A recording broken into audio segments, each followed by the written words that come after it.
中嘉宽频三冠王双子星这几年深入社区进行媒体识读宣导课程，今年特别将宣导经费的结余转做公益，发起爱在社区新手相应物资捐赠。11月份特别采买生活用品、卫生用品与保暖用品，给照顾独老的华山基金会安平爱心站和关怀偏乡儿童的乐福基金会。今天我们在华山这一边呢，就是比较属于是适合老人家所用的一些，譬如说像保暖的毛袜啦，然后在最近因为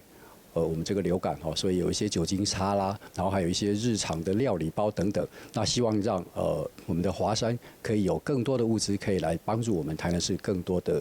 这个独居老人。在接近岁末年终之际，每一份物资都是爱与祝福的具体展现。受赠单位送上感谢状来表达感谢，所有物资将统一整理与配送，确保善意确实送达受惠对象手中。中嘉宽频三冠王双子星是我们在社区里的好朋友，长期协助我们发布公益讯息，让社会大众可以对华山基金会有更多的认识。那今天再次由我们陈建村总经理率领捐助我们多样民生物资，让我们可以在日常访视的时候呢，协助长辈汰换。这不仅是一场捐赠活动，更是实践企业社会责任的重要行动。中嘉宽频三冠王双子星提供市民朋友稳定优质的收视及网络环境之外，也希望抛砖引玉，打造温暖共好的社区。记者周怀谈的报道。